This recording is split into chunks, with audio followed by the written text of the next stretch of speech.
I'm Sharon Brett Kelly, and I'm driving along a bumpy, unsealed road in the middle of central Otago. I'm heading towards Tarras, and it's hard to imagine that this would be probably one of the main roads that would lead to an international airport. But that's the plan of Christchurch Airport if their proposal to build the airport at Tarras goes ahead. Turn left onto Tarras Cromwell Road. So today on The Detail, I'm heading to Tarras to find out what this plan is all about, and I'm going to meet Jill Heron, who's been writing about it for Newsroom. So we've pulled into Tarras Village, which is a store, there's a couple of petrol bowsers, there's Tarras Country Cafe, and there's the Merino shop. There's also a little school here, and just as we sit down for a coffee, the conversation with the customers right next to us, political campaigners by the way, is about the Tarras Airport. What are they saying? Who wants A380s screaming down the road? Jill and I head down the road to the contentious site, and when we get there, it's a bit blustery. Okay, so Jill, feels like we're standing in the middle of nowhere. Where are we? What is this place? So this is the Upper Clutha Valley. We're probably about 10 kilometres from the village of Tarras, and it's a farming area. There's conservation areas around it. A typical central Otago landscape, you might say? It is. Typical valley? Yes. I think there's a vineyard somewhere near. Yeah, with Maori Point Vineyards just there, but there's more lifestyle blocks coming online in the area as well. We're here because on one side of this road is the land that's owned by Christchurch Airport. Christchurch International Airport, yes. They bought the land about 2.5 years ago, 750 hectares of farmland with the view to building an international airport. This is land that's been owned by local farmers? Yes. What do you know about the plans? They're planning a runway of up to 2.6 kilometres, so that's able to take wide-body jets, as in long-haul international flights. They are aiming at freight as well, being able to take freight to those destinations. Consents are due to be lodged next year, which will be quite a big process because there's a lot of aspects to an international airport. Where are they applying for consent? Those would be dealt with by the Otago Regional Council and the Central Otago District Council, unless they sort of were deemed too large for a small district council to deal with, then they could go on to a larger authority. What would it involve? Well, you've got resource consent, building consents, water permits, and as well as the aviation side of it. But on the ground, the big ones are your resource consent. Obviously, it's zoned rural here, so there would be a new airport zoning. So the public, or you, first found out about it 2 years ago? Yes, it was right on COVID lockdown time when it came out that the land had already been purchased or the land had been secured. It was very low profile. And for a dirt road, this is quite busy, isn't it?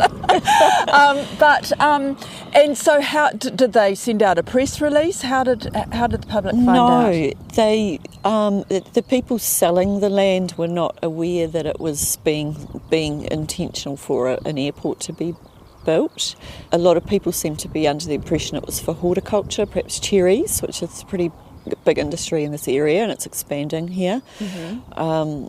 The local media outfit called Crux broke the story. They heard it was happening. What was the reaction when it became public?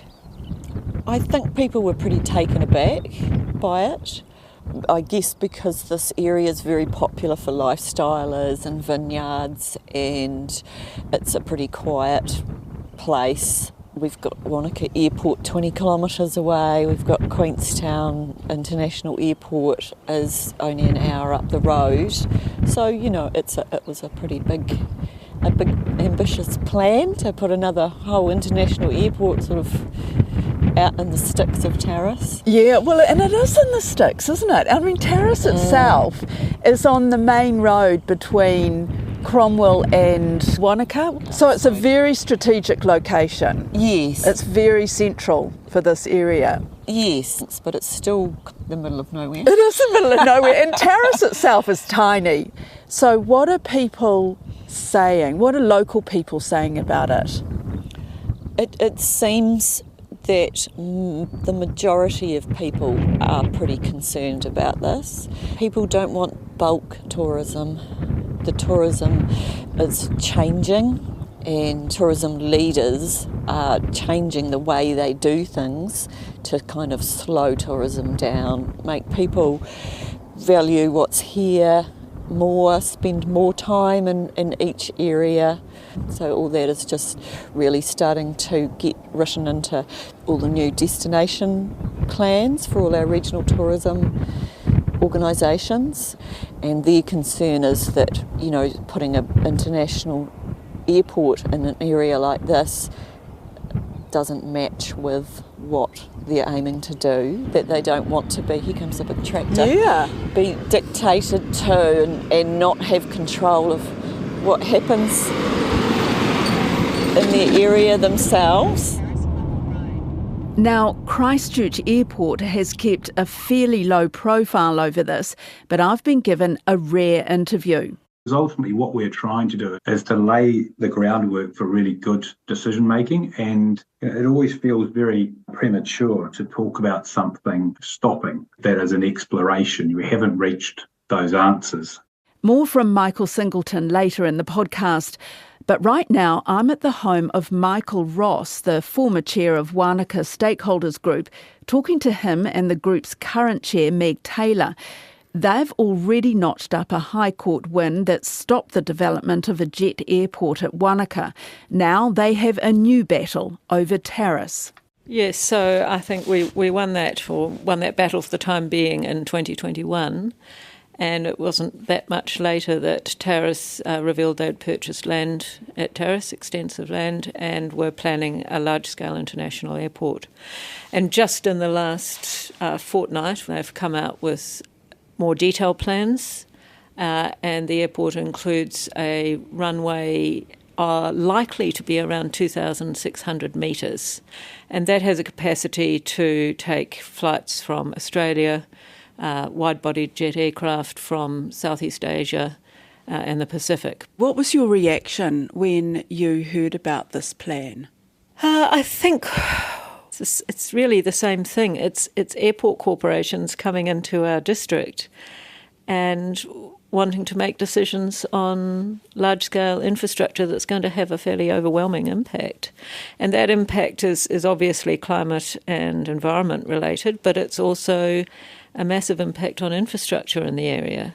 And yes, it will spur growth, but there will also be a lot of costs connected with that growth. And it will encourage mass tourism rather than, I guess, slightly more controlled tourism we've currently got. We're growing like Topsy anyway in this district. We've got a booming local resident population. And we've also got a tourism industry that's been coming back very quickly after COVID. And even as it is, the council is struggling to cope with the infrastructural demands of that combination. I think that it was opportunistic from Christchurch Airport's point of view.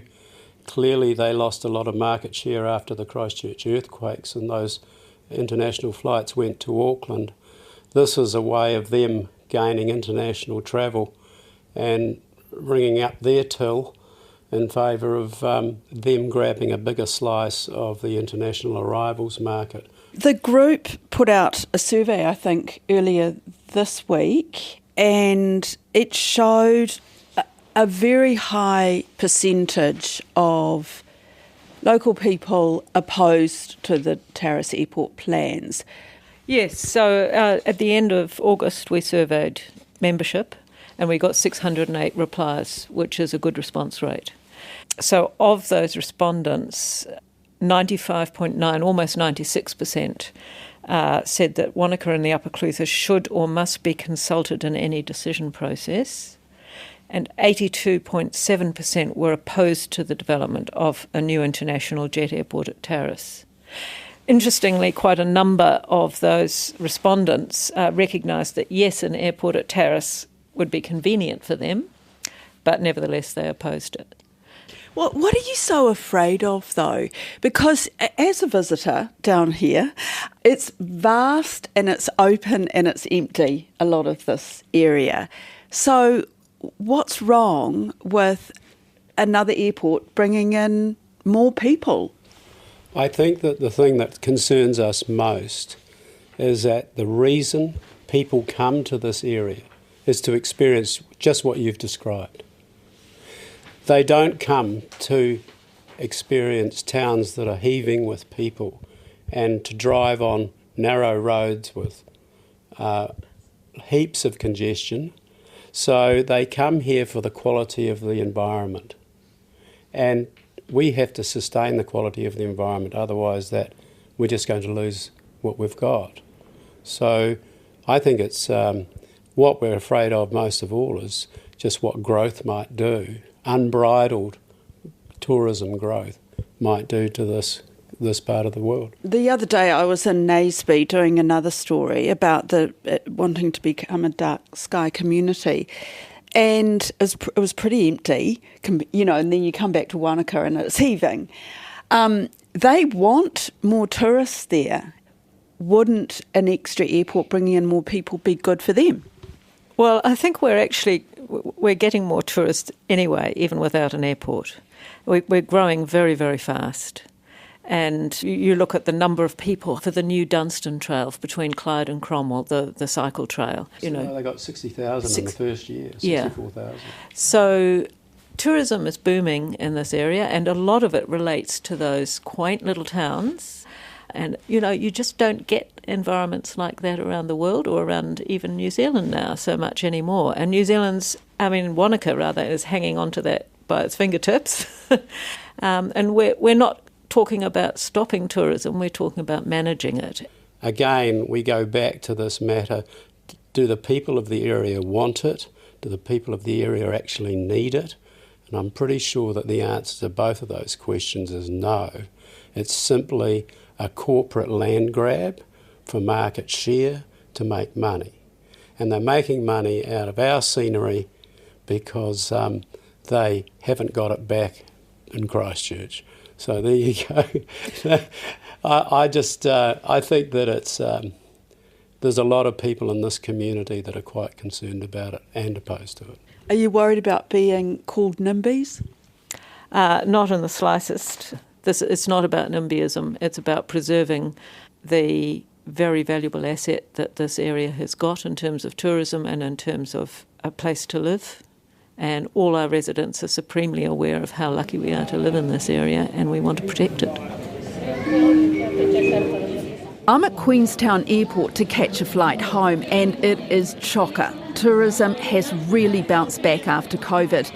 A flight has just been cancelled because of the weather, and there's that tension in the crowd as a plane load of people figure out what to do next. It's the limitations of Queenstown as an international airport that is one factor behind the plans for Tarras. It's just over an hour's drive away. Michael Singleton is the Chief Strategy and Stakeholder Officer at Christchurch Airport. We haven't made any fixed decisions on what will happen here. So in essence, we're exploring the potential for a new airport to serve central Otago.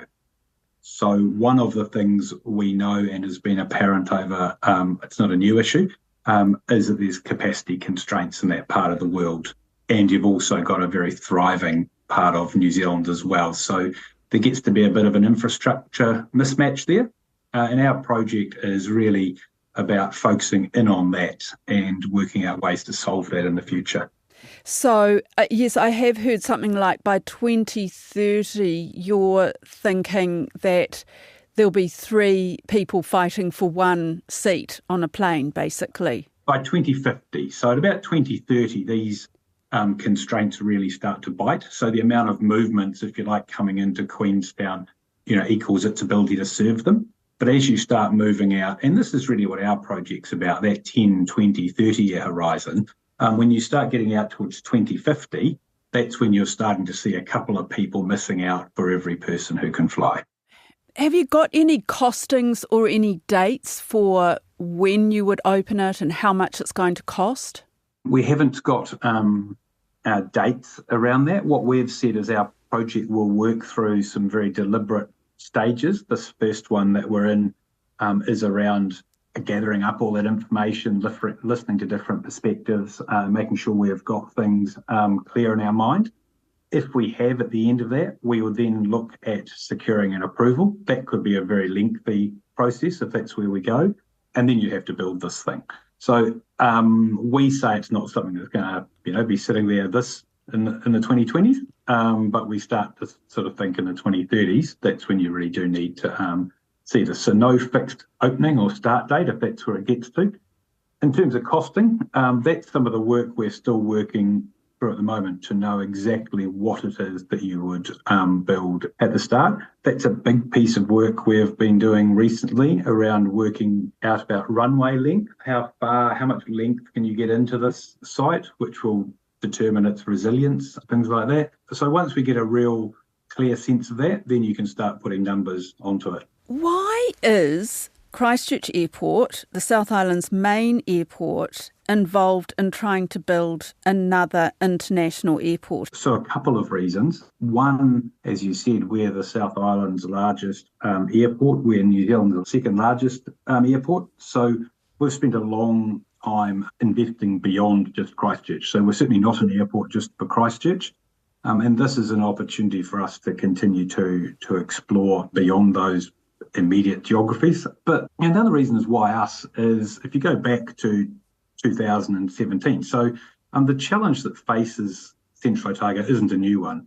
And in 2017, it really was a call from the airlines who said, we think it's time to take a bigger view at the whole of the Central Otago region and have a look at what is the airports or the infrastructure that it needs going forward. So there really was, if you like, an invitation or a provocation, and that's something we took up. And why Tarras? Why have you chosen Tarras as the place to be? Because it's only just over an hour's drive from Queenstown Airport. Tarras is centrally located, and we looked at that from the perspective of the Central Otago region. It's really well located to existing road and land transport networks. That's really important. And it's in the middle of a population that is going to continue to grow. So we've done quite a bit of work about understanding how that population will grow into the future. And that work tells us that, out to 2050, the population centre of Central Otago starts to move into the Kora Gorge. So we're not that far from what we think is going to be the centre of population growth. Is there also something about the geography there at Tarras? Because having been there, it's quite flat, isn't it, the area that you own? That must be important because that's one of the constraints for Queenstown, isn't it? There's so many mountains around. Hugely important. Central Otago is a mountainous region and it's built on a series of valleys. So finding land that is able to serve an aeronautical purpose isn't always straightforward in valleys. So we've located a piece of land that we think is good for that. And we've spent probably the last couple of years working really hard with aeronautical experts to make sure that that's a place where, well out into the future, you're going to be able to land aircraft efficiently and safely.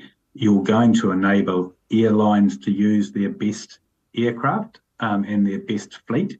So when they think about the fleet decisions they will make in that 20 to 30 year horizon, they've got a good sense of what they need operationally. So that was a really, really important piece of site selection. I have to say, Christchurch Airport isn't very popular at the moment in central Otago. You know, there seem to be a lot of people who aren't happy about these plans. How do you get around that? I mean, I'm thinking about the two particular groups, Wanaka Stakeholders Group and Informed Leaders, but there's at least one other that I'm aware of who just are really unhappy about these plans. Sure. And look, we understand that and we have to respect that. And we're also, I think, pragmatic enough to know that whenever you contemplate large infrastructure projects or challenges, you are going to face a large amount of opposition, and that's probably going to travel with you throughout the length of the project. So I think one of the interesting parts of it, though, is that we are still ultimately on a discovery process. So we often hear, and particularly from the Informed Leaders group, that this needs to stop now. And I think that's something there has to be some difficulty with, because ultimately what we're trying to do is to lay the groundwork for really good decision making. And it always feels very premature to talk about something stopping that is an exploration. We haven't reached those answers. And ultimately, we're fortunate in New Zealand that we do have really robust planning frameworks. So before this can even contemplate putting a spade in the ground, any evidential basis that either party is going to put up there is going to be rigorously tested. And that's a really positive thing. The two main concerns or criticisms are pretty obvious. The worries about over-tourism, that this airport is going to bring a lot more tourists to an area that is already under pressure, or to towns like Wanaka and Queenstown that are under huge amounts of pressure. How do you respond to that? I think everyone is still working through what over-tourism really means and what the plan for tourism in New Zealand in the future looks like. It is one of our biggest export earners. It generates a lot of social and economic prosperity for New Zealand, and we need to find ways of maintaining that. In terms of this, we think the sensible conversation is around, rather than waiting for that problem to materialise, planning for that well in advance. The reality is that part of the world is going to continue to be an attractive place to visit and an attractive place to live. And we think you have to look at that and plan better. We think that's been one of the challenges we have had in the past. We've certainly also in New Zealand suffered from an underinvestment and a lack of planning. You know, the growth that this project speaks to is not extreme growth. It's a very modest, conservative, 3% growth into that area. Now, that's actually sitting inside what New Zealand's national tourism aspirations are.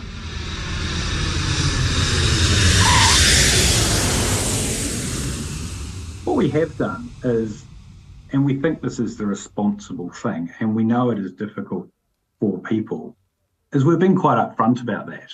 We're saying, actually, if you project forward, this is actually what the numbers tell you. So we say that the important thing is knowing those numbers, you now need to think about how you plan for them. Christchurch Airport is 75% owned by Christchurch City Council through a holding company that invests in other infrastructure assets. The other 25% is held by the Crown. There's an expectation that the airport gives priority to the community over profit and will engage with communities throughout this process. For some, we may never engage enough. For others, we engage too often, and some would rather not hear from us. But we've always said from the outset we're going to engage respectfully. We want to ensure that people feel well informed. We provide a lot of information, whether that be through websites, information sheets. We've probably spent the last 18 months to 2 years quite heavily engaged in the aeronautical part, and I think that's been frustrating that we haven't had information we can share with the community. But that's been a function of that work has been underway, so there's often been a limited amount to share.